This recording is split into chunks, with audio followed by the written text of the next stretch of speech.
Tous. Les libéraux nous démontrent encore une fois leur arrogance en cette fin de session en imposant le bâillon aux partis d'opposition avec le projet de loi 106.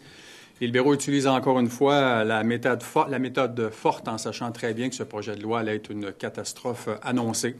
On le disait depuis le début que ce projet de loi devait être scindé pour mettre de côté la stratégie énergétique, la loi sur les hydrocarbures, et ce n'est pas ce que les libéraux ont fait. Donc aujourd'hui, on est pris face encore une fois à un gouvernement qui est extrêmement arrogant en imposant encore une fois un autre bâillon.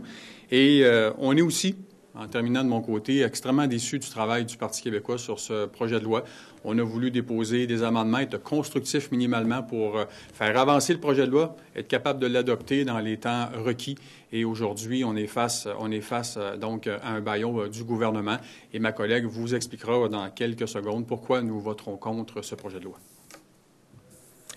Alors, écoutez, comme mon collègue vous le dit, c'est vraiment très déplorable qu'on nous impose un bâillon aujourd'hui, alors que on est la première formation politique qui avait suggéré de scinder le projet de loi en deux, et le gouvernement n'a rien voulu savoir, sauf que on n'en serait pas rendu là aujourd'hui si le projet de loi avait été scindé.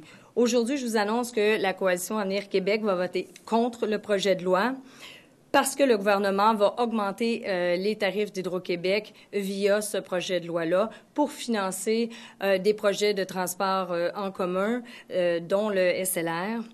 Le gouvernement passe complètement à côté de son objectif qui s'était fixé de faire un guichet unique efficace, alors qu'il crée une structure très lourde.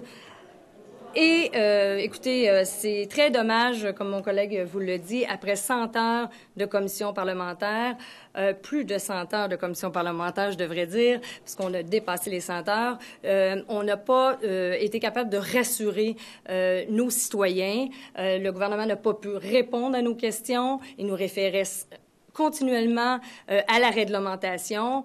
Et, écoutez, le Parti québécois a fait du temps. Alors, c'est dommage, très dommage, parce que les Québécois ne sont pas rassurés à l'heure actuelle. Alors, pour toutes ces raisons, évidemment, nous allons voter contre le projet de loi 106.